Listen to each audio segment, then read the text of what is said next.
کرم اللہ کرم اللہ کرم اللہ کرم اللہ کرم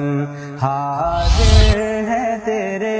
حاضر ہے تیرے۔ بسم اللہ الرحمن الرحیم نحمدہ ونصلی علی رسولہ الکریم اما بعد۔ اس امت کو اللہ تعالیٰ نے بڑی نرالی اور منفرد اور بڑی ایک امتیازی شان عطا فرمائی ہے۔ یہی سعادت ہمارے لیے دنیا اور آخرت میں فخر کے طور پر کافی ہے کہ اللہ تعالیٰ نے ہمیں حضور علیہ الصلاۃ والسلام کی امت میں پیدا فرمایا۔ دنیا کے اندر اور آخرت کے اندر اللہ تعالیٰ نے اس امت کے لیے جو وعدے کیے ہیں، اس امت پر اپنی رحمتوں کی جو برسات فرمائی ہے، آدمی اگر غور کرے تو حیران ہو جاتا ہے۔ لیکن یہ سب اللہ کا کرم ہے۔ حضور علیہ الصلاۃ والسلام کی ساری زندگی کی محنت ہے، حضور علیہ الصلاۃ والسلام کی دعاؤں کا ثمرہ اور نتیجہ ہے۔ حضور علیہ الصلاۃ والسلام نے ایک مرتبہ ارشاد فرمایا حضرت معاذ رضی اللہ تعالی عنہ سے، من قال لا الہ الا اللہ دخل الجنہ، کہ میری امت میں سے جو شخص یہ کلمہ پڑھ لے لا الہ الا اللہ، اللہ تعالیٰ اس کو بھی جنت میں داخل فرمائیں گے۔ حضرت معاذ فرماتے ہیں میں نے حضور علیہ الصلاۃ والسلام سے عرض کیا کہ کیا میں لوگوں کو اس حدیث کی خبر دے دوں؟ تو حضور علیہ الصلاۃ والسلام نے منع فرمایا۔ آپ نے فرمایا اذن یتکلوا، کہ پھر تو وہ لوگ تکیہ کر کے بیٹھ جائیں گے، بھروسہ کر کے بیٹھ جائیں گے کہ اللہ ہمیں جنت میں داخل کر دیں گے۔ حدیث قدسی کے اندر اللہ تعالیٰ کا ارشاد ہے، یا ابن آدم لو بلغت ذنوبک عنان السماء ثم استغفرتنی غفرت لک، اے آدم کی اولاد، اے آدم کے بیٹے، تیرے گناہ اگر آسمان کی چھت کو چھو جائیں، آسمان سے جا ٹکرائیں، اور پھر تو میرے در پر ندامت کا ایک آنسو بہا کر سجدہ ریز ہو کر مجھ سے معافی کا طلبگار ہو جائے، میں تیرے ان سارے گناہوں کو معاف کر دوں گا۔ یا ابن آدم انک لو اتیتنی بقراب الارض خطایا ثم لقیتنی لا تشرک بی شیئا لاتیتک بقرابها مغفرہ، اگر تو زمین کے برابر ساری زمین کو گناہوں سے بھر دے اور پھر تو میرے پاس آ جائے لیکن تو نے شرک نہ کیا ہو، میں ان سارے گناہوں کو معاف کر کے تجھے معاف کر کے مغفرت کا جامہ، مغفرت کا لباس پہنا دوں گا۔ حضرت عائشہ رضی اللہ تعالی عنہ فرماتی ہیں میں نے ایک دفعہ حضور علیہ الصلاۃ والسلام کو دیکھا، بڑے خوشگوار موڈ میں ہیں، تو میں نے اس موقع کو غنیمت جانا اور فوراً ہی حضور علیہ الصلاۃ والسلام سے یہ عرض کی، یہ درخواست کی، ادعو لی یا رسول اللہ، کہ یا رسول اللہ میرے لیے کوئی، میرے حق میں کوئی دعا فرما دیں۔ تو حضور علیہ الصلاۃ والسلام نے دعا فرمائی، اللہم اغفر لعائشۃ ما تقدم من ذنبها وما تأخر وادخلها الجنۃ بلا عذاب ولا حساب، یا اللہ عائشہ کے پچھلے اگلے تمام گناہوں کو معاف فرما اور بغیر حساب کتاب کے، بغیر عذاب کے اس کو جنت میں داخل فرما۔ حضرت عائشہ فرماتی ہے میں خوشی کی وجہ سے غش کھا کر حضور علیہ الصلاۃ والسلام کی مبارک گود میں جا گری۔ حضور علیہ الصلاۃ والسلام نے پوچھا کہ تمہیں کیا ہوا عائشہ، تمہاری اس خوشی کی وجہ کیا ہے؟ تو حضرت عائشہ فرماتی ہے میں نے عرض کیا کہ آپ نے میرے لیے اتنی عظیم دعا کی۔ حضور علیہ الصلاۃ والسلام نے جو ارشاد فرمایا یہ ہمیں دل کے کانوں سے سننا چاہیے۔ حضور علیہ الصلاۃ والسلام کا اپنی امت سے کیا محبت کا اور رشتہ اور تعلق تھا۔ حضور علیہ الصلاۃ والسلام نے فرمایا والذی نفسی بیدہ اننی لادعو لامتی بہا فی کل صلاۃ صلیتھا، میں اپنے ہر امتی کے لیے اپنی ہر نماز میں یہ دعا مانگتا ہوں۔ حضور علیہ الصلاۃ والسلام نے اپنے ایک ادنا امتی کے لیے، اپنے ایک گناہگار امتی کے لیے ہر نماز میں وہ دعا مانگی ہے کہ حضرت عائشہ رضی اللہ عنہا کے لیے ایک دفعہ مانگی تو وہ غش کھا کر خوشی سے گر پڑی۔ یہ کتنی بڑی سعادت کی بات ہے۔ حضور علیہ الصلاۃ والسلام نے ارشاد فرمایا کل امتی یدخلون الجنہ الا من ابا، میری امت کے سارے لوگ جنت میں داخل ہوں گے سوائے اس کے جو انکار کر بیٹھے۔ صحابہ نے پوچھا انکار کرنے کا کیا مطلب؟ آپ نے فرمایا من اطاعنی دخل الجنہ ومن عصانی فقد ابا، جس نے میری اطاعت کی، جس نے میری فرمانبرداری کی، میری سنتوں کو اپنایا اس نے میری اطاعت کی، اور جس نے میری سنتوں کو چھوڑ دیا اس نے انکار کیا۔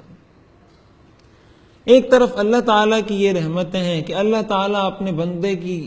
ہر خطا کو اس کے ایک ندامت کے آنسو پر معاف کر دیتے ہیں۔ ایک حدیث قدسی کے اندر اللہ تعالیٰ کا ارشاد ہے، من تقرب الی شبرا تقربت الیہ ذراعا ومن تقرب الی ذراعا تقربت الیہ باعا ومن اتانی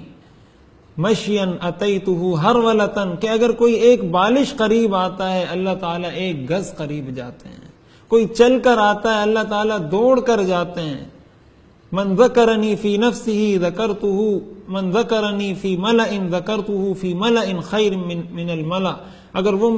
مجھے کسی مجلس میں یاد کرتا ہے میں اس سے بہتر مجلس میں اس کو یاد کرتا ہوں۔ ایک طرف اللہ کی یہ رحمتیں ہیں، دوسری طرف حضور علیہ الصلاۃ والسلام کی شفاعت۔ حدیث شریف کے اندر آتا ہے حضور علیہ الصلاۃ والسلام ہر وقت دعا کیا کرتے تھے، اور آپ نے فرمایا لکل نبی دعوت مستجابہ کلہم قد دعوا بها فی الدنیا الا انا قد خبأت دعوتی لامتی ادعو بها یوم القیامہ، او کما قال علیہ الصلاۃ والسلام، کہ ہر نبی کی ایک دعا قبول ہوتی ہے اور ہر نبی نے وہ دعا دنیا کے اندر مانگ لی ہے، لیکن میں نے وہ دعا قیامت کے لیے ذخیرہ کر رکھی ہے، قیامت کے دن کے لیے بچا رکھی ہے، میں قیامت کے دن اپنی امت کے حق میں اس دعا کو مانگوں گا۔ حضور علیہ الصلاۃ والسلام ایک مرتبہ اللہ تعالیٰ سے دعا کرنے لگے، آپ کی دن رات کی دعائیں اپنی امت کے لیے ہوتی تھی، اللہم امتی امتی اللہم امتی امتی، یا اللہ میری امت پہ رحم فرما، یا اللہ میری امت پہ کرم کا معاملہ فرما۔ اللہ تعالیٰ نے فرمایا ربع اہل الجنت من امتک، میں جنت کا 1/4 حصہ تیری امت سے بھر دوں گا۔ حضور علیہ الصلاۃ والسلام دعا کرتے رہے اللہم امتی امتی، اللہ نے فرمایا ثلث اہل الجنت من امتک، کہ 1/3 حصہ 1/3 حصہ تیری امت کو داخل کر دوں گا جنت میں۔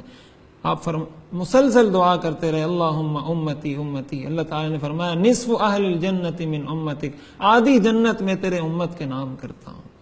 ایک دوسری روایت کے اندر حضور علیہ الصلاۃ والسلام کا ارشاد ہے کہ جنت کی 120 صفیں ہیں، ان میں سے 80 صفوں کو اللہ تعالیٰ نے اس امت کے لیے خاص کیا ہے۔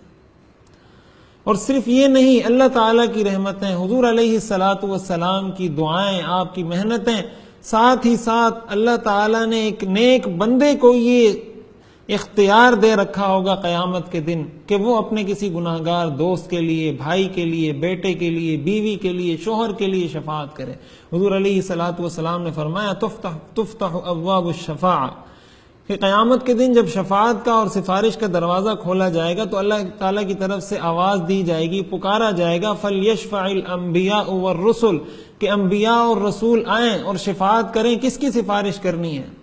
انبیاء اور رسول، جن کی سفارش کرنی ہوگی سفارش کر دیں گے، اللہ تعالیٰ شفاعت کو قبول فرما دیں گے۔ اس کے بعد اللہ تعالیٰ فرمائیں گے فَلْيَشْفَعِ الصِّدِّيقُونَ وَالشُّهَدَاءُ، کہ صدیقین اور شہداء آ کر شفاعت کریں، سفارش کریں، کس کی شفاعت کرنا چاہتے ہیں وہ شفاعت کریں گے۔ اس کے بعد اللہ فرمائیں گے فَلْيَشْفَعِ الْمُؤْمِنُونَ وَالْأَتْقِيَاءُ، مسلمان آ جائیں، مومن آ جائیں، عام مومنوں کو، نیک اللہ کے بندوں کو بلایا جائے گا کہ تم آ کر شفاعت کرو، کس کو تم نے جہنم سے نکال کر تم چاہتے ہو کہ اللہ اس کو جنت میں داخل کر دے، تو وہ بھی شفاعت کریں گے۔ اور اس کے بعد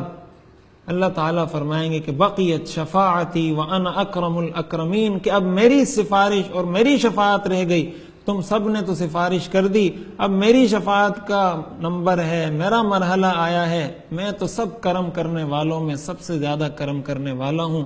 تو حضور علیہ الصلاۃ والسلام نے فرمایا کہ جنت سے اتنی بڑی تعداد میں اللہ تعالیٰ اپنی رحمت سے لوگوں کو نکالیں گے حتی یظن انہ لم یبق فیہا احد، یہاں تک کہ یہ گمان ہونے لگے گا کہ شاید جہنم میں کوئی بھی نہیں بچا۔ لیکن ہمیں یہ غور کرنا چاہیے کہ اللہ تعالیٰ نے ہمیں اس امت میں پیدا فرمایا، اتنے ہمارے لیے اتنی سہولیات میسر فرما دی، جنت میں داخلہ ہمارے لیے اتنا آسان فرما دیا کہ ایک ذرہ، ایک بہانہ اللہ تعالیٰ تلاش کرتے ہیں اپنے بندے کی معافی کے لیے۔ رحمت حق بہا نمی جوید، اللہ تعالیٰ کی رحمت بہا بہت زیادہ، کثرت نہیں طلب کرتی انسان سے، رحمت حق بہانہ می جوید، اللہ کو تو بہانہ چاہیے مغفرت کا، ہمیں بھی چاہیے کہ ہم کوئی بہانہ تو اختیار کریں، کوئی راستہ تو اختیار کریں، کوئی ہیلہ تو اپنائیں، کہیں ایسا نہ ہو کہ اتنی ساری رحمتوں کی برسات کے باوجود بھی ہم اللہ کی رحمت سے محروم رہ جائیں۔